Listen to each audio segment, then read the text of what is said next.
Bonsoir à tous et bienvenue pour cette rencontre qui clôt le festival Bibliotopia.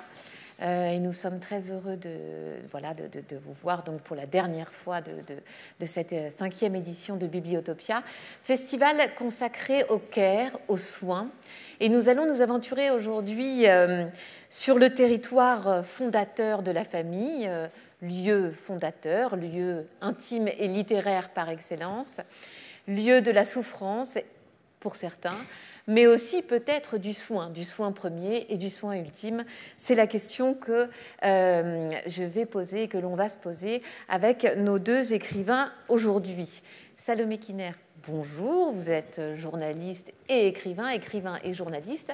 Et votre premier roman, Grande Couronne, qui a connu un vrai succès depuis sa parution en septembre. C'est l'histoire à la première personne d'une adolescente en banlieue parisienne qui habite, je la cite, dans un lieu qui n'apparaît pas sur la carte. Deuxième d'une famille de 4, avec une mère et un père. Voilà, ça va être, je dis avec une mère et un père, puisque peu à peu, je ne dévoile rien, le père va prendre ses distances, ça va être un des nœuds du récit de la famille. Et donc, cette jeune adolescente qui a une langue qui porte le livre, à la fois légère, cynique, ironique et en même temps très habitée, voilà, on va l'entendre puisque vous allez la lire bientôt. Eh bien, cette jeune fille, qu'on découvre au début à 13-14 ans, rêve de grandes marques et d'amour. Et pour ces deux choses-là, elle est prête à faire pas mal de choses. Et on comprend dès le début du roman qu'elle est prête à faire pas mal de choses pour ça. Elle s'initie à la sexualité, à la prostitution, à l'amitié, à l'amour et justement aux soins, puisque ça va être une des grandes métamorphoses du personnage tout au long du livre, c'est qu'elle va peu à peu prendre soin de sa famille, prendre soin de ses petits frères. Elle a notamment un petit frère fragile, sans doute handicapé, même si rien n'est véritablement dit. Et donc, cette jeune fille va, par le soin qu'elle livre à ses petits frères, prendre tout d'un coup une dimension, une ampleur morale qui va être l'un des grands sujets du livre. Donc, la famille va être, tout au long du livre, voilà, je l'ai dit, au début, elle va être un socle, et puis peu à peu, elle va devenir un enjeu, une réinvention, et au cours de ces pages amères et tendres, burlesques et crues, on va se forger une certaine idée de cette jeune fille et de la famille qu'elle décrit. Jean-Baptiste Delamo, merci d'être là. Le Fils de l'homme, c'est votre 5e roman. On y retrouve ce qui marque vos lecteurs depuis le début, c'est-à-dire cette langue incantatoire, parfois rude, parfois flamboyante, qui véritablement fait de vous un des écrivains les plus passionnants de votre génération.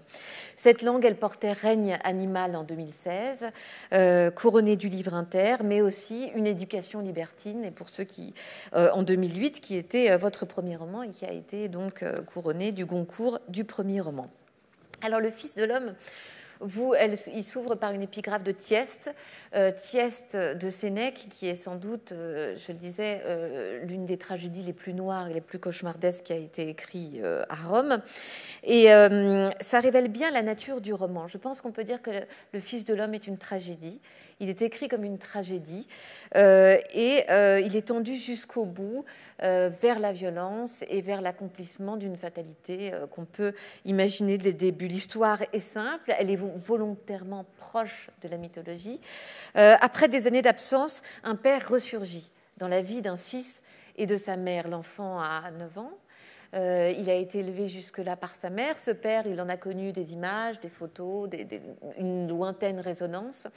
Mais finalement, il ne l'a jamais vraiment connu. Cet homme a une aura extrêmement forte.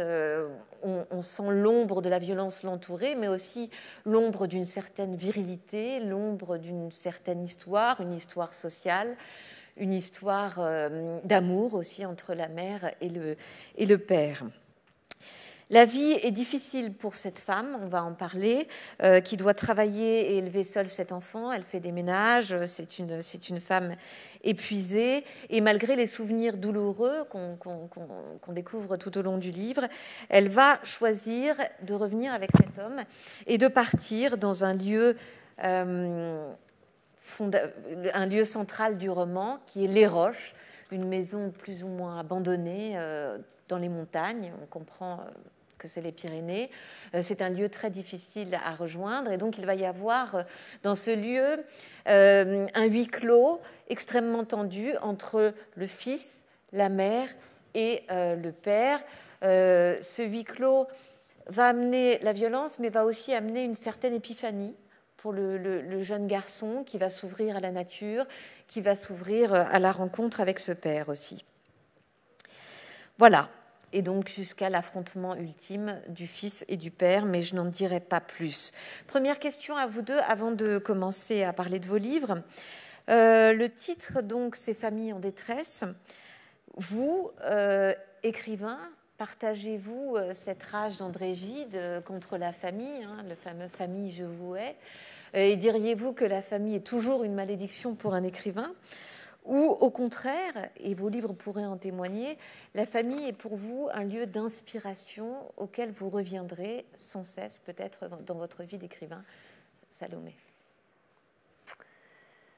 Eh bien, je crois les deux à la fois. Enfin,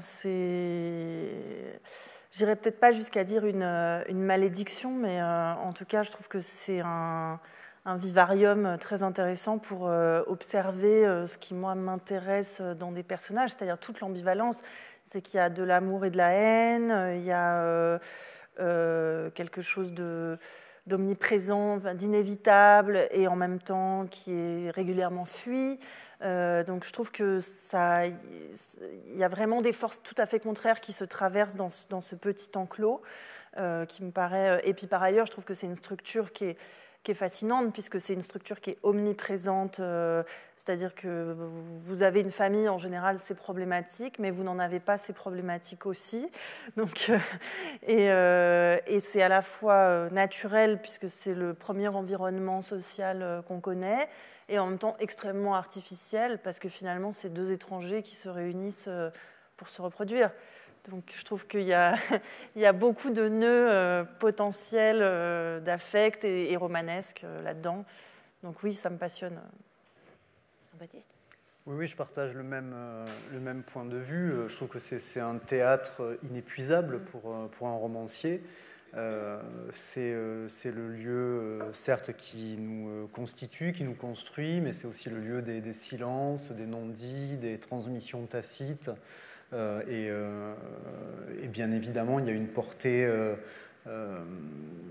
très générale, très commune à cette thématique de la famille qui fait que les romans, le cinéma n'ont cessé d'y revenir.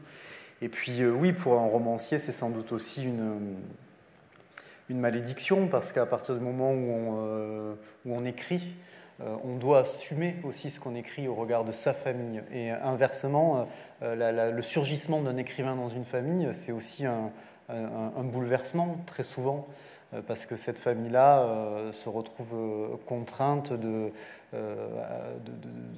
à la fois de comprendre, d'accepter, parfois même de justifier à son tour pourquoi est-ce que ton fils ou ta fille a écrit ça, qu'est-ce qu'il a voulu dire. Donc voilà, c'est vrai que c'est délicat, et en même temps, c'est aussi un terrain de jeu pour inventer des histoires qui est infini. Alors Salomé, on va écouter un extrait donc, de Grande Couronne, où justement ce personnage de la mère apparaît dans peut-être ce qui va être sa détresse. Ma mère avait les yeux mouillés quand elle s'est redressée, la petite main de Simon dans la sienne. Nous nous sommes fixés en silence, quelques secondes à peine avant qu'elle vienne s'asseoir sur le canapé, comme les vieux qui font un malaise. C'est rien, je suis fatiguée. Je suis vraiment fatiguée. Je suis montée à l'étage des chambres en caressant la rampe de l'escalier. La peinture était douce à force d'être touchée.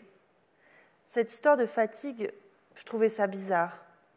À l'école primaire, La mère d'une fille était morte du cancer parce qu'elle avait trop attendu avant d'aller voir le médecin. Elle se plaignait du ventre, mais elle était débordée au travail comme à la maison. Ils appellent ça le surmenage. C'est quand, à force d'assumer le ménage des autres, on finit par se noyer dedans, faire des ulcères, et c'est là qu'on rajoute des préfixes à débordement. J'ai pensé à la mère de Chanel, à quatre pattes sous les meubles en noyer, à la mère de Kathleen qui dormait au salon à cause des bêtises de son père. Et j'ai décidé d'aider ma mère, et j'ai réparti les vêtements qui traînaient dans la salle de bain entre le panier à linge sale et leur propriétaire. Les jours suivants, je me suis occupée du lave-vaisselle à la fin de tous les repas. Elle me regardait faire en nettoyant l'évier. Quand je refermais la machine, elle rentrait les épaules comme si j'allais lui réclamer du fric ou le secret de la félicité.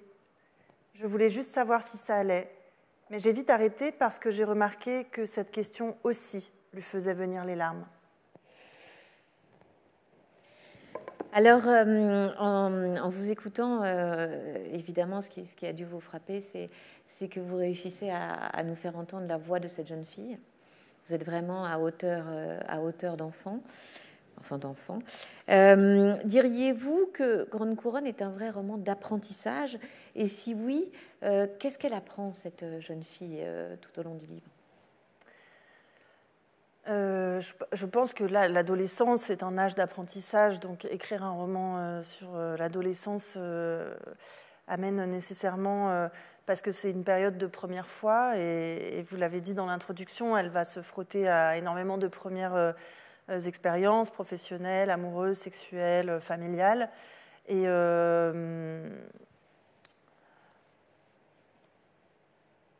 je pense qu'elle apprend déjà une forme d'empathie, puisque c'est par la destruction de son monde et de sa cellule familiale et de ses repères qui étaient les repères de l'enfance, en fait. En perdant les repères de l'enfance, elle va devoir, elle observe en fait les adultes et elle apprend au contact des adultes qu'est-ce que c'est que les responsabilités des adultes, enfin qu'est-ce que c'est que les responsabilités qui l'attendent. Et je pense que c'est ça qui va développer l'empathie qu'elle a pour sa mère principalement. Est-ce qu'elle apprend pas le roman commence par une scène très dure. C'est d'ailleurs sa force, c'est qu'il commence par cela, et donc ensuite on se dit mais voilà, comment cette jeune fille va continuer, et elle continue brillamment. Est-ce que le fait de commencer comme ça par une scène de violence qu'elle subit, est-ce que c'est pas aussi nous dire qu'elle va apprendre ce que c'est que la sauvagerie de l'existence? Alors, c'était en tout cas pas pour ça, mais je trouve ça très intéressant. Enfin, je trouve, en tout cas, de placer la scène là, c'était parce que ce qui m'intéressait principalement, c'était pas le surgissement de la violence dans la vie, c'était comment est-ce qu'on vit avec la cicatrice de la violence en soi. Et c'est vrai que c'est un roman que j'ai partiellement écrit autour de 2016-2017, quand il y a commencé à avoir beaucoup de témoignages de femmes autour des violences qu'elles avaient subies. Et j'ai été très frappée en fait, par le nombre de femmes que je connaissais qui portaient en elles des violences dont je n'avais pas connaissance avant cette date. Et ce qui m'a vraiment fascinée, c'était de voir à quel point nos expériences traumatisantes ne nous définissaient pas entièrement et que le trauma n'était pas la seule chose qui nous constituait en tant qu'individu. Donc ça, c'est vraiment la raison pour laquelle la scène est placée là, principalement. Ouais, je découvre cette interprétation avec vous. Est-ce qu'il y a une perte d'innocence? Ah, il y a une perte d'innocence, oui. Oui, d'emblée. Oui, il y a une perte d'innocence, mais je crois qu'elle ne s'en rend pas compte d'emblée, puisque elle est préoccupée par d'autres formes de conquête. Ce qui l'intéresse, c'est, comme vous l'avez dit, d'avoir des objets de marque. Et en fait, toute la violence qu'elle va devoir subir pour arriver à atteindre cet objectif va passer au second plan, puisqu'en fait, l'humiliation qu'elle subit dans cette première scène n'est rien, en fait, en regard de l'humiliation de ne pas pouvoir ressembler à ses camarades dans la cour d'école. Et donc, ça va créer un espèce d'état de sidération, puisqu'elle doit passer par cette violence pour arriver à son rêve de consommation. Donc ça, c'était vraiment le... Et évidemment, ce sera une perte d'innocence. Alors, Jean-Baptiste, le livre s'ouvre, on l'a dit, sur le retour du père. Alors, dans la tradition, au moins depuis l'Odyssée, le retour, normalement, c'est la fin de l'histoire et c'est le moment où la famille va trouver une seconde chance. Or, chez vous, le retour, c'est la fin de la paix et la fin de l'illusion de la paix. Pourquoi vous avez voulu, comme ça, inverser les choses en quelque sorte et faire de ce retour le début de la tragédie ?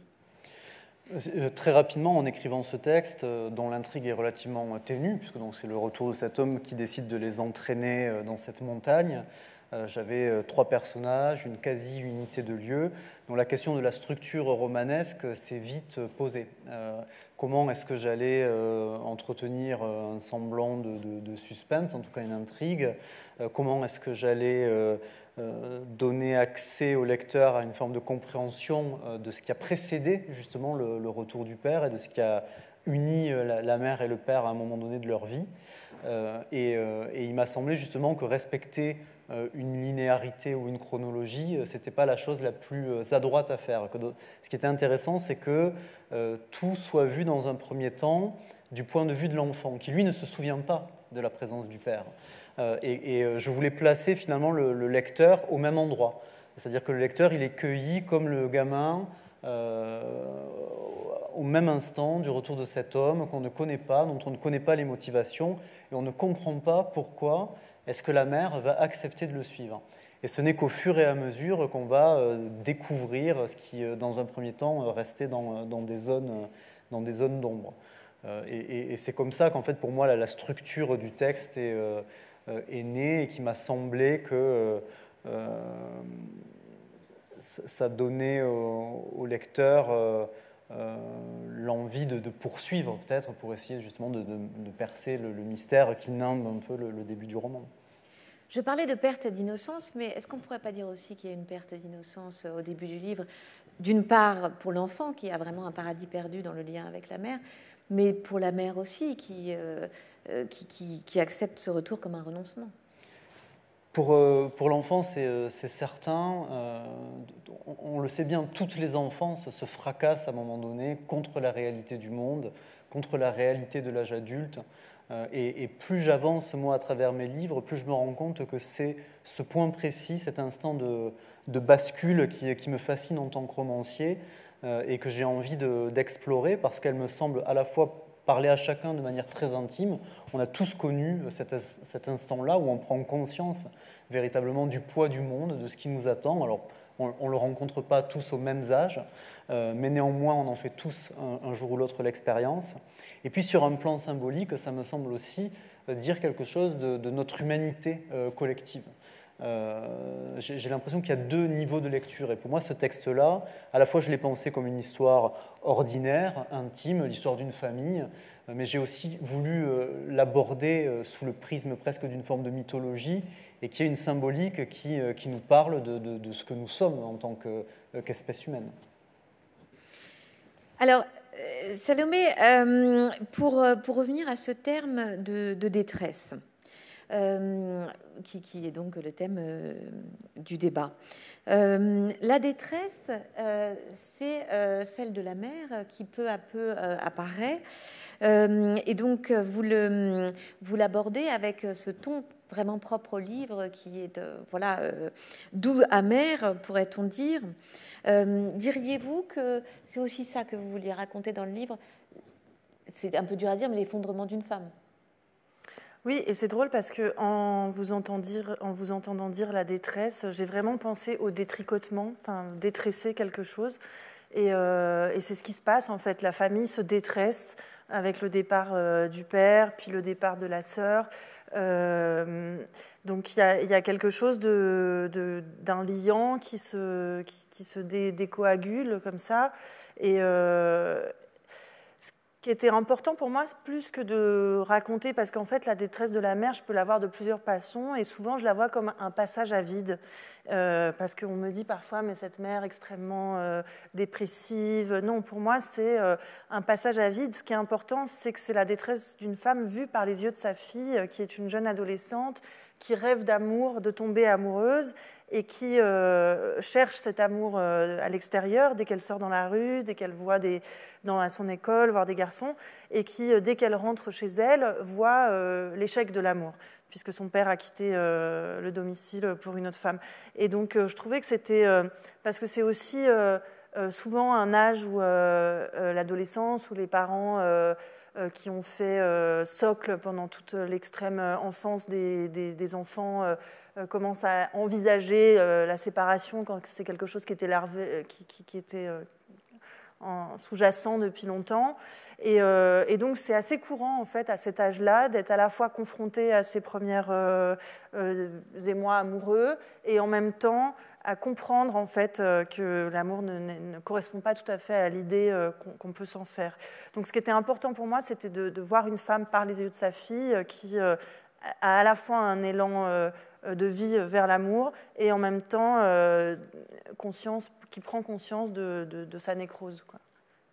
Mais la jeune fille a un regard très ambivalent sur la détresse de sa mère parce que ça ne provoque pas en elle le côté un peu primitif de la colère contre le père. C'est plus compliqué que ça. C'est-à-dire qu'elle voit aussi dans la détresse de sa mère quelque chose de menaçant pour elle, qui pourrait être la possible détresse qui la toucherait, elle, un jour face aux hommes. C'est vrai qu'elle se met beaucoup plus en solidarité avec sa mère qu'en colère contre son père. Ouais. Il y a quelque chose presque mythologique, en fait, et ça revient d'ailleurs plusieurs fois, son obsession de l'abandon des femmes,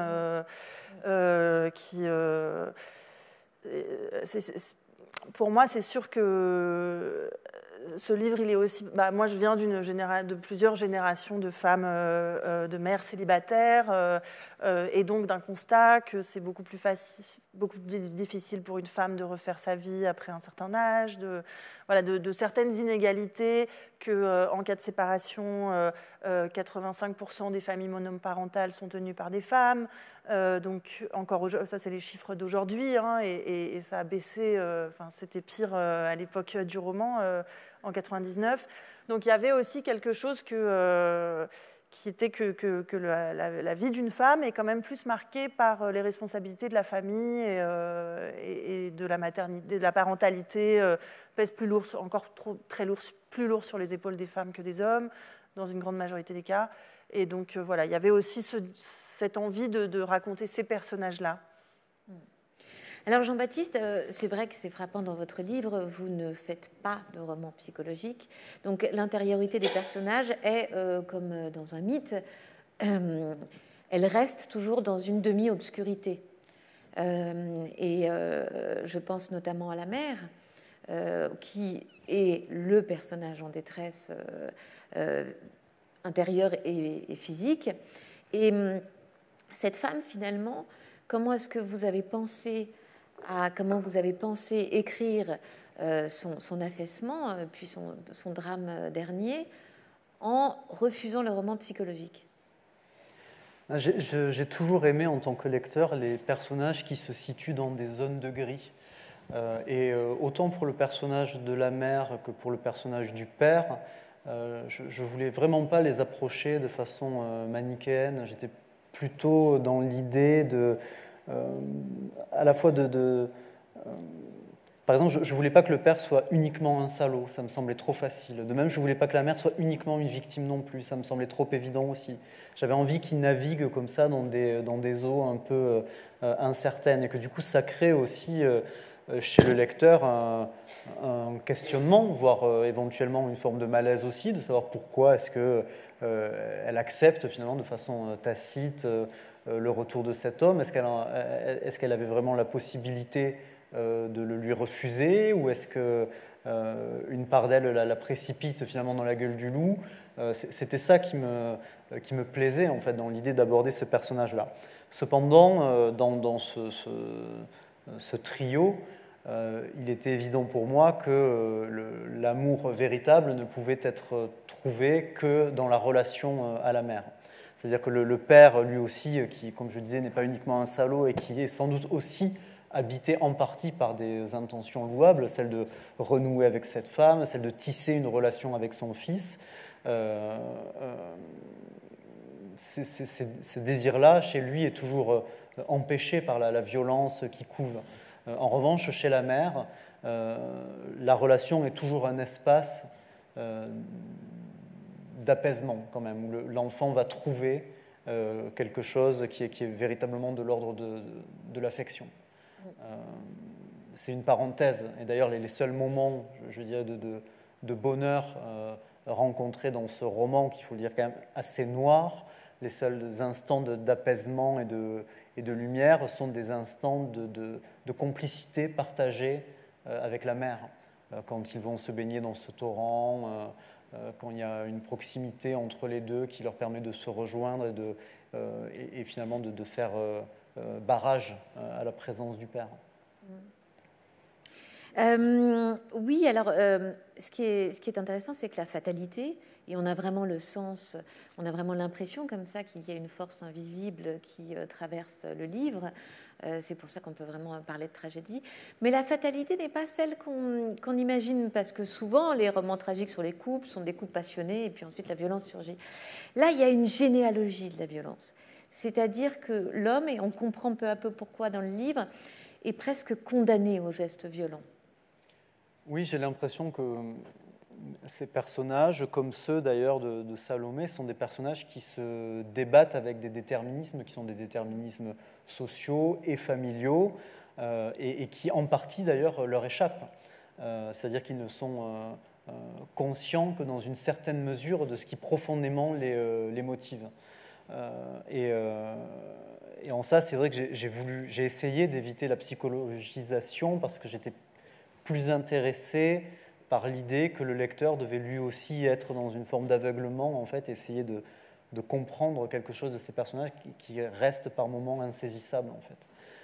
Et le père en particulier, lui, se débat avec cette généalogie, cette enfance que lui-même a vécue dans cette montagne auprès d'un père malade, fou, despote, et avec un héritage dont il n'est jamais parvenu à s'affranchir finalement. La mère, elle aussi, c'est une femme qui a grandi dans une petite ville de province, dans une ville ouvrière, et on comprend très rapidement qu'elle aspirait certainement à autre chose, qu'elle avait d'autres ambitions pour sa vie, même si ces ambitions-là lui étaient en partie dissimulées justement par son origine sociale. Et c'est peut-être aussi pour ça qu'elle accepte finalement de donner une seconde chance à cet homme, parce qu'elle continue de penser qu'éventuellement il pourrait l'affranchir de cette vie et lui proposer autre chose. Voilà, chaque personnage essaie de trouver une forme d'échappatoire, en fait, j'ai l'impression, à son existence. Salomé, ça c'est très présent évidemment pour votre narratrice, l'ascension sociale et ce qui la meut depuis le début.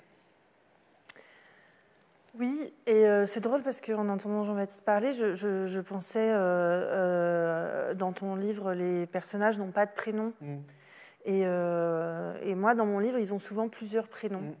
Parce qu'en fait, et je pense que c'est deux manières de les arracher à ce déterminisme, de manière différente, en fait, de les sortir du carcan de l'identité qui est incarné d'abord par le prénom. Enfin, c'est la première chose qui fait identité, c'est le prénom.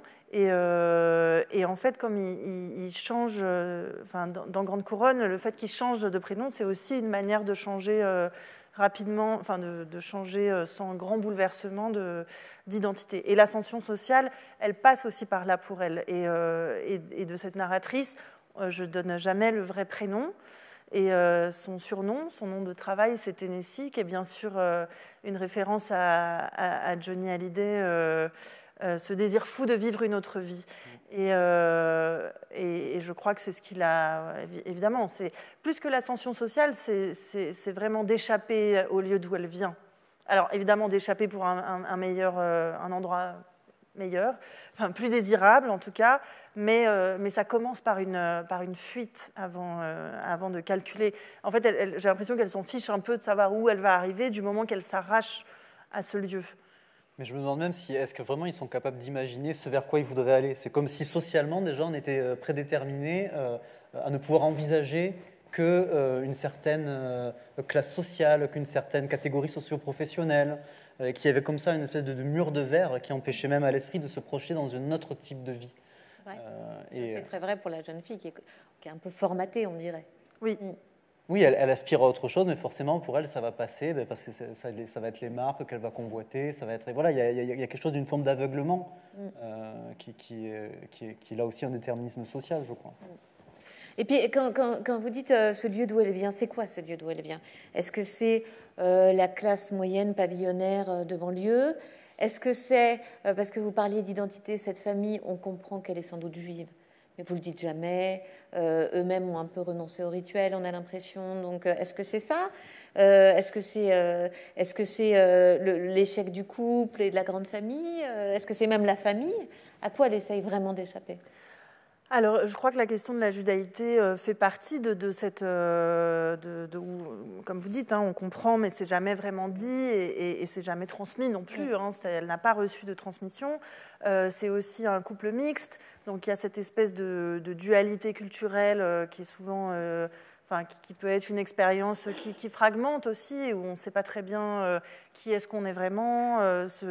qui nous éloigne aussi de la norme et du conformisme, qui est quelque chose auquel elle aspire beaucoup, d'être comme les autres, et la mixité l'éloigne de ça. Il y a le divorce qui la fragmente encore un peu plus. Et enfin, oui, je pense qu'il y a ces endroits où elle dit un lieu qui n'existe pas, et ce sont des classes moyennes plutôt basses, pavillonnaires, mais surtout... ce sont des endroits donc de la grande couronne parisienne qui représentent le deuxième cercle de communes qui ne sont pas frontalières de Paris, qui ne sont pas limitrophes de Paris, mais qui sont encore dans l'Île-de-France, donc plus éloignées de Paris, et qui sont en fait des lieux qui ont tellement évolué ces 40 dernières années qui ont quand même perdu énormément leur identité. Et le lieu dont je parle, c'est un lieu qui était à l'époque assez bourgeois, au temps des dernières monarchies, par exemple, qui étaient les résidences secondaires des familles royales et de toutes les grandes familles d'Île-de-France, et qui, en fait, avec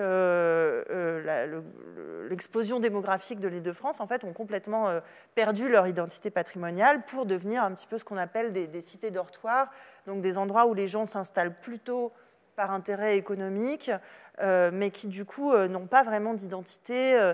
C'est rare d'avoir des familles qui sont là depuis 14 générations et qui se transmettent un artisanat. Et donc en fait, il y a cette acculturation qui, pour moi, qu'elle compense par le désir de consommation. Et le désir de consommation, chez elle, c'est vraiment le désir de se sentir appartenir à quelque chose et de construire une identité à travers l'apparence. Jean-Baptiste, on va vous écouter parce que je parlais de votre langue et je crois qu'il faut vraiment l'entendre et je trouve que dans ce livre, vraiment, elle touche à quelque chose de plus épuré sans doute que vos livres précédents et de très beau. Le père dit qu'il n'a et n'aura jamais qu'un seul fils et qu'il n'est pas le père de l'enfant porté par la mère. Il dit que la mère a trompé non pas sa vigilance mais sa confiance. Chose pire encore, car il n'a jamais, durant tout le temps qu'a duré son absence, imaginé qu'elle puisse un jour le trahir. Et s'il est une chose, dit encore le père au fils, de cette voix atone, sourde, erratique, une chose qu'un homme ne peut souffrir, c'est d'être trahi en amour. Sans doute le fils est-il trop jeune pour savoir ce qu'est l'amour, trop jeune pour même être capable d'imaginer ce que c'est que l'amour. Mais le père le met en garde de croire quoi que ce soit de ce que l'on raconte communément sur l'amour, les boniments, les fadaises qui sans doute remplissent les pages des romans pour bonnes femmes que lit la mère, avec cette avidité malsaine, complaisante, et qui peut-être ont fini par lui corrompre l'esprit. Non, continue le père de ce même monologue fantomatique, il ne faut rien croire de tout cela, l'amour n'est jamais animé que par le désir. L'amour n'est jamais que l'autre nom acceptable, celui-ci, donné au désir, autrement dit à la convoitise, et il fait feu de tout bois pour obtenir ce qu'il convoite. L'amour est une maladie, un virus inoculé dans le cœur des hommes, ce cœur déjà malade, déjà pourrissant, déjà perverti, rongé de tout temps par la gangrène, et dont il serait vain de vouloir sonder le fond. Je te le dis aujourd'hui pour celui que tu deviendras plus tard. Garde-toi bien d'aimer, tu n'en tireras rien de bon. Car les hommes, plus qu'aucune autre bête peuplant cette foutue terre, naissent avec ce vide en eux, ce vide vertigineux qu'ils n'ont de cesse de vouloir désespérément combler, le temps que durera leur bref, leur insignifiant, leur pathétique passage en ce monde, tétanisés qu'ils sont par leur propre fugacité, leur propre absurdité, leur propre vanité. Et quelque chose semble leur avoir fourré dans le crâne l'idée saugrenue qu'ils pourraient trouver dans l'un de leurs semblables de quoi remplir ce vide, ce manque qui préexiste en eux, comme on comble d'une pelletée de terre le trou d'une fosse. C'est oublier trop vite que celle-ci n'a pas de fond, dit le Père, que cette plaie béante dans le cœur des hommes n'est jamais rassasiée, jamais pensée. On aime et on a l'illusion de la vie, on aime et on croit avoir trouvé un sens à tout cela, une raison, un ordre au chaos, mais l'amour en vérité nous infecte, nous corrompt l'âme et le cœur. Il faudrait tout aimer également ou ne rien aimer du tout, car placer tous ses espoirs en un seul être aussi faillible, aussi défaillant, aussi sournois qu'un être humain, portant lui-même en son sein un vide d'une profondeur aussi abyssale, ce n'est pas autre chose que de la folie pure. Ce n'est pas autre chose que l'expression d'une totale désolation. Merci beaucoup. Alors, c'est une scène charnière dans le livre, puisque le père parle plus qu'il a rarement parlé depuis le début du livre. Et on se demande tout d'un coup, en tant que lecteur, s'il n'est pas possédé par quelque chose qui le dépasse. Oui, en fait, c'est un monologue qui surgit au milieu du texte et qui, à mon sens, éclaire en fait les deux pans du récit. Ce qui restait dans l'ombre jusqu'à présent quant aux motivations du père, quant à son histoire, quant aux raisons de son retour, est éclairé par ce long monologue dans lequel il va se lancer, à la fois sur l'amour, sur la relation à sa mère, sur la jalousie qui le ronge, et puis sur son histoire personnelle auprès de son propre père et sur l'enfance qu'il a vécue dans cette montagne et cette enfance qui ressurgissent en lui au contact de ce lieu et qui effectivement le hante quasiment. Et puis c'est un monologue aussi, le père est très taiseux, et c'est un monologue qui surgit comme une espèce de flot, de torrent de paroles dont finalement on ne sait même pas s'il est véritablement prononcé. J'avais envie de garder une forme d'inconnu à cet endroit-là, parce qu'on est chez des personnages qui sont issus de classes ouvrières, donc qui n'ont pas un rapport à la langue évident. Et très rapidement, quand je les ai fait parler, j'ai compris que je me heurtais à deux niveaux de langage. À la fois, il y avait un langage qui devait être direct et relativement populaire, assez simple, assez familier. Et en même temps, je ne voulais pas non plus les cantonner à ce mode d'expression-là. Et je trouvais intéressant de pouvoir aussi leur donner une voix qui les dépasserait, qui dépasserait leurs conditions. Et ça, c'est en lisant Faulkner, par exemple, que l'idée m'est venue. Chez Faulkner, dans ce sud poisseux, crasseux des États-Unis, ces personnages sont souvent dotés de noms qui semblent là aussi tirés d'une forme de mythologie. Il y a quelque chose dans la parole qui les dépasse. Et en particulier, j'avais été très marqué par ça dans Absalom. Et donc, je me suis dit, donne à un moment donné à cet homme la capacité de s'exprimer au-delà de ce qu'il est véritablement capable de dire. Et cette voix, comme ça, s'élève dans la montagne et résonne. Et à un moment donné, on se demande si véritablement il prononce ces mots ou si le fils pressent quelque chose de ce que le père, en fait, aurait à lui dire. Et j'aimais bien cette ambiguïté. Oh là là, je vais y arriver. Cette ambiguïté. Ambiguïté là, merci. J'allais rajouter un dui, un t. Et ça me permettait aussi de tirer le roman vers le mythe, vers la mythologie. Salomé, il y a aussi beaucoup de silence dans votre livre. Alors je sais que c'est bizarre à dire, puisque finalement c'est un long flot de paroles de cette narratrice, donc on se dit où est le silence. Mais le silence, il est évidemment dans ce qu'elle ne dit pas à sa mère, ce qu'elle ne dit pas à sa famille, c'est-à-dire cette double vie qu'elle mène du début jusqu'à la fin du livre. Je pense que ce n'est pas trop déflorer le livre que de le dire, que donc elle vend ses services. Alors, c'est pas jusqu'à la fin du livre. Enfin, elle arrête au milieu du livre. Oui, elle arrête, mais elle reprend, non? Il y a pas non, elle reprend pas. J'y tiens parce que pour moi, comme c'est pas un livre qui parle que de ça, c'est important aussi de dire que ça n'occupe pas tout le livre. Pardon, c'était la seule. Non, mais je vous laisse expliquer. Elle vend ses services pour quelques passes sexuelles. Voilà. Oui. Le silence. Oui, le silence, merci. Alors pour moi, c'est plus que du silence, c'est de l'incommunicabilité. C'est aussi parce que pour moi, c'était autre chose qui était propre à l'adolescence avec l'apprentissage. C'est cette sensation d'être absolument incompris par le monde entier, alors même qu'on a compris le monde entier, qu'on comprend le monde entier, et que personne déjà ne nous écoute et ensuite ne veut nous donner raison. Et il y a un décalage qui est vertigineux, en fait, vraiment vertigineux au sens propre, c'est-à-dire qu'il y a quelque chose de démiurgique, quoi, dans cette certitude d'avoir tout compris et d'avoir raison et en même temps de se heurter à ceux qui ne veulent pas nous écouter. Donc ça, c'était plutôt quelque chose qui, moi, m'était resté très fort du sentiment de l'adolescence, comme si on était dans un sas, en fait, avec quelque chose qui avalait, en fait, tous les bruits, toutes les émotions et qu'on n'arrivait pas à les communiquer au monde extérieur. Si je peux juste rebondir là-dessus, parce que juste avant on en a discuté, et étrangement l'impression que je gardais de ma lecture du livre de Salomé, c'est qu'il était très dialogué. Et puis après elle me dit non, pas tant que ça, et en le feuilletant, je me suis dit c'est parce qu'en fait il est écrit à la première personne. Et moi, alors j'avais été très marqué à la lecture de ce roman, parce qu'elle fait, là je dois te dire que je suis très jalouse, que tu as vraiment réussi quelque chose que j'aimerais beaucoup savoir faire, et je m'y heurte à chaque fois que je m'y essaie. C'est cette capacité justement à créer une langue de l'adolescence et à restituer aussi toute une décennie avec des références culturelles, et sans jamais virer ni dans l'exercice de style, ni dans quelque chose qui serait dépouillé d'une forme de poésie. Et moi, ce qui m'avait vraiment touché au cœur avec ce livre-là, c'était la mélancolie aussi qui s'en dégageait. C'est-à-dire qu'à la fois, il y a une gouaille, il y a une langue, elle invente une langue, elle restitue une sensation de l'adolescence, et on sent un truc de mélancolie, de nostalgie qui sourd et qui fait que ça reste un texte éminemment poétique. Donc voilà. J'ai vraiment beaucoup.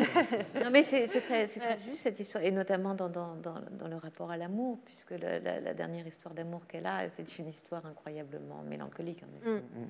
Mais c'est drôle parce que en écoutant ta lecture, je me suis dit oh là là, c'est quand même dingue parce que je suis sûre, bien malgré nous, on est dans des stéréotypes de genre extrêmement forts avec nos deux livres, c'est-à-dire que dans le passage que tu as lu, le père désapprend l'amour à son fils, enfin le protège en fait de l'amour, et dans Grande Couronne, elle ne rêve que ne rêve que du prince charmant, et ça va lui coûter cher émotionnellement.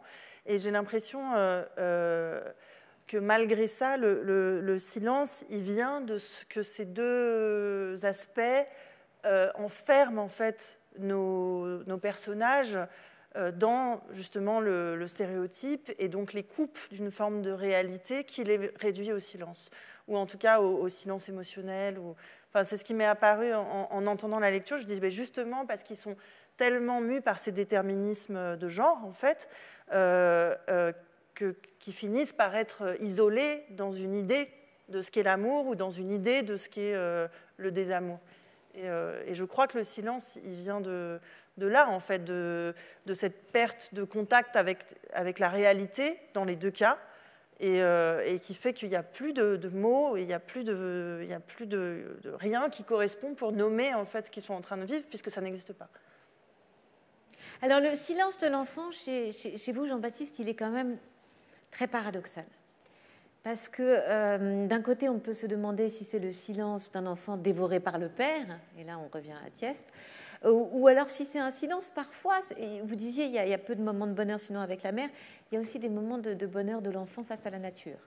Oui, il y a ce silence-là qui est le silence de la nature environnante, et la nature est presque un personnage à part entière.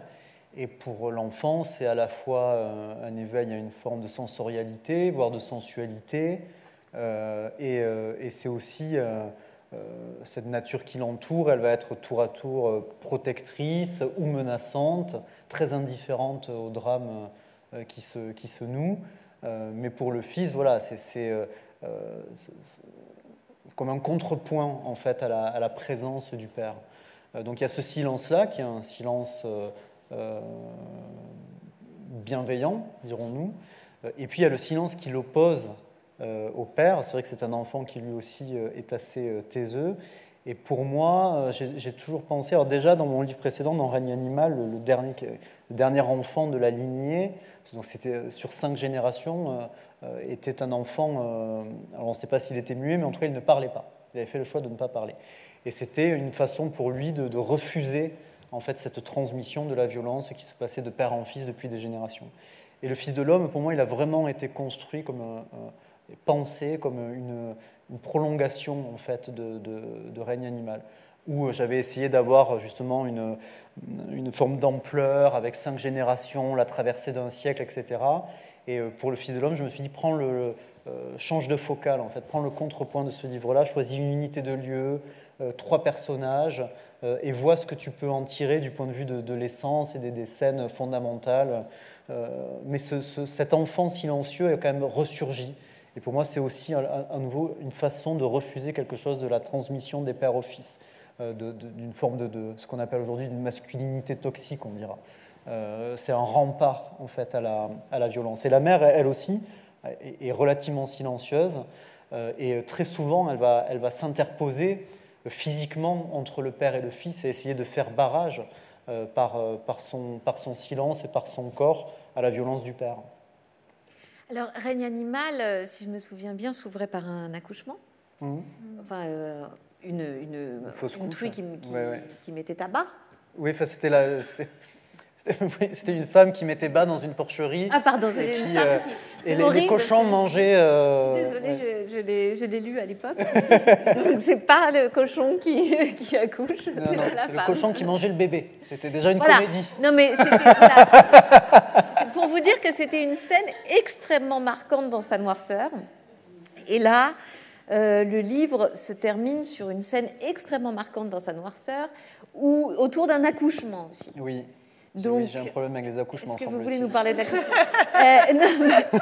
c'est pas une séance de tout, mais est-ce que, donc, je l'ai dit, vous citez Sénèque et Thieste, est-ce que vous pensez aussi que votre rôle d'écrivain, c'est d'avancer comme ça dans l'extrême noirceur? Ah oui, définitivement.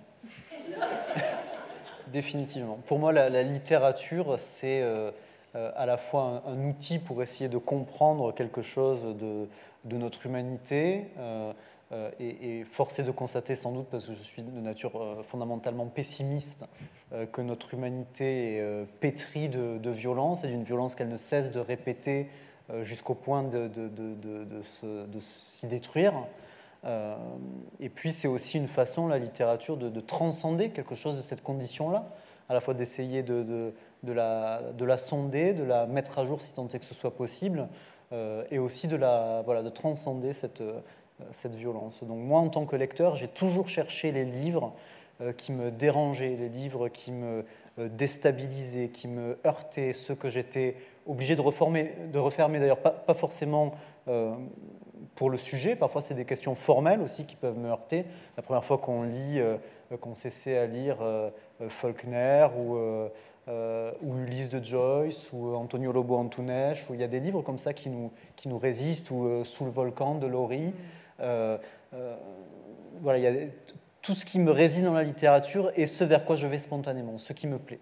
Parce que j'ai l'impression que c'est toujours ce qui peut m'apporter quelque chose et me permettre de comprendre quelque chose. Et en tant qu'auteur, bien évidemment, c'est ce aussi vers quoi j'aspire à aller.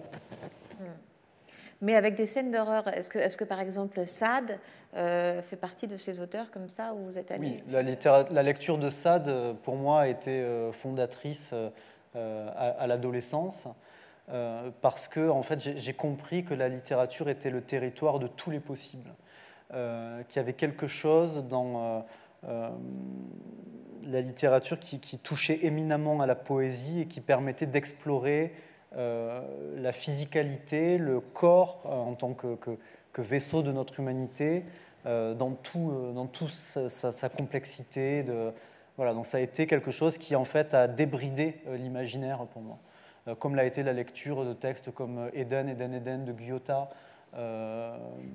Voilà, pour moi, ça a été des séismes, en fait, ces textes-là. Ça dépassait l'entendement, ça dépassait l'imagination, ça dépassait la représentabilité du désir, de la mort, de la folie. Donc voilà, je me suis dit, en fait, s'il y a un endroit que je peux peut-être investir, c'est celui-là, c'est celui de cet imaginaire. Alors, Salomé, vous citez Maupassant à un moment. Et alors, c'est très intéressant que vous citez cette nouvelle de Maupassant qu'on a souvent étudiée à l'école, c'est vrai, de la parure, voilà, qui est, voilà, cette idée, une femme toute sa vie va essayer de rembourser la parure qui finalement ne valait rien. Est-ce que c'est une façon aussi de donner une dimension morale à ce rêve de grande vie qui habite votre narratrice et qui va en partie la perdre? Alors, je suis très contente, c'est bien la première fois qu'on me dit qu'il y a une dimension morale dans Grande Couronne.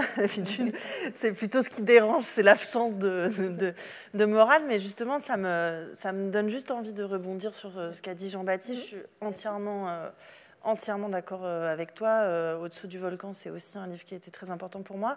Et d'ailleurs, on me dit souvent, après la lecture de Grande Couronne, enfin non, pas souvent, mais on m'a dit parfois, oh là là, mais c'est sordide, toute cette misère. Et alors, pour moi, je n'ai pas du tout écrit ce livre comme ça. C'est plutôt... pour moi, c'est plutôt un livre drôle, en fait. Et c'est vrai que pour moi, la littérature est un lieu d'exploration. Alors, moi, je pense que je ne suis pas aussi pessimiste que toi. Moi, par contre, je trouve que la vie est pleine de tragédies et d'injustices depuis le temps qui passe. Je trouve qu'on est constamment mis en face de l'insuffisance de l'existence dans toutes ces manifestations. Mais par contre, qu'il y a aussi souvent des espèces de petites épiphanies et de miracles humains, du hasard. Et moi, je cherche ça, en fait. En écrivant, je cherche à arracher un petit peu les miracles à toute cette noirceur. Voilà.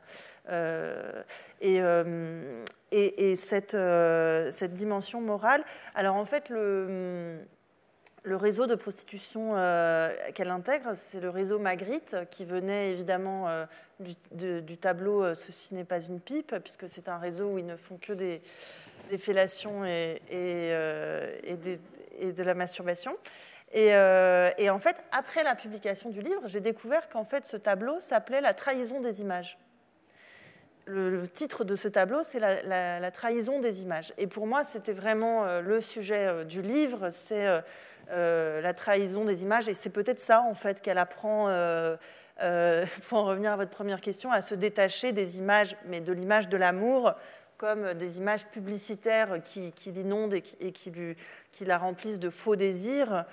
C'était vraiment cette idée, et d'ailleurs elle est obsédée dans le livre par les suggestions de présentation, et donc elle va au supermarché, elle prend les produits, elle regarde les frites McCain, et elle se dit que si elle achète des frites McCain, comme sur l'emballage, elle aura une petite famille américaine réunie autour d'une dinde en train de fêter Thanksgiving dans la joie et l'amour familial. Et donc elle est tout le temps en train de mesurer les images des publicités, mais aussi de la féminité qui ne correspond pas à son corps, et donc de toutes les injonctions à la beauté, à la consommation, et voilà. Et en fait, plus elle consomme, plus elle se rend compte qu'elle s'éloigne de ces images, puisque ce qu'elle doit faire pour y parvenir la blesse en cours de route et donc l'empêche d'accéder à cette promesse de bonheur. Donc, oui. Donc, tu as dit tout ça pour dire juste oui. Oui. Mais parfois, ça prend des détours. Hein. Est-ce que vous avez des questions l'un ou l'autre?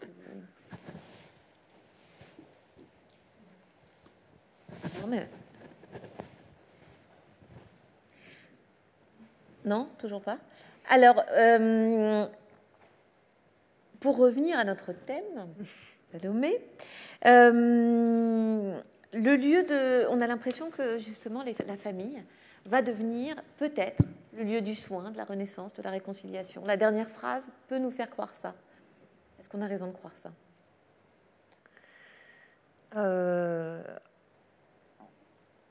J'ai envie de dire oui, mais je ne suis pas sûre que ce serait... peut-être je vais refaire un détour pour arriver au oui. Mais en tout cas, je pense qu'il y a un demi-tour qui est effectué. Alors, je ne sais pas si ça va être le lieu unique, mais en tout cas, ce qu'elle essayait de fuir, c'est-à-dire la famille, va devenir comme une sorte de refuge. Et ce qu'elle essayait absolument d'atteindre, donc l'amour et le conformisme, et, voilà, va devenir des choses qu'elle va mettre à distance. Donc, je peux pas certifier. Enfin, ce serait vraiment tromper mes propres idées de dire que la famille deviendra un lieu de refuge, parce que je pense que ça l'est jamais vraiment. Mais en tout cas, c'est un lieu de consolation possible. Donc c'est peut-être, quoi. Merci Jean-Baptiste. Jean-Baptiste, le dernier geste du livre, évidemment, ne nous promet pas que la famille sera le lieu de la tendresse et de la réconciliation, mais... C'est deux salles, deux ambiances.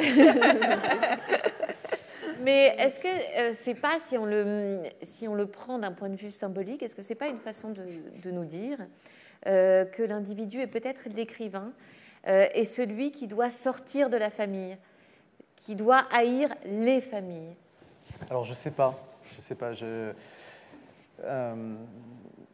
Je m'interdis en fait de rentrer dans ces considérations-là parce que je préfère que le livre reste un objet de semi-obscurité et que chacun puisse y projeter finalement son ressenti personnel. Je ne peux pas trop en dire sur la fin du livre parce que ce serait vraiment dévoiler quelque chose d'important. Le seul truc qui m'est apparu comme une évidence à mesure que j'avançais dans ce roman-là, c'est que cet enfant devait essayer de rompre avec cet héritage et cette transmission de la violence, mais que pour y parvenir, il n'aurait pas d'autre recours que d'utiliser les mêmes armes que le père. Donc pour moi, c'est à ce moment-là qu'il y avait un nœud qui se jouait dans la dramaturgie. Après, ça reste malgré tout une fin ouverte. On ne sait pas ce qu'il adviendra de cet enfant, de la manière dont il se construira lui-même avec sa propre histoire, etc.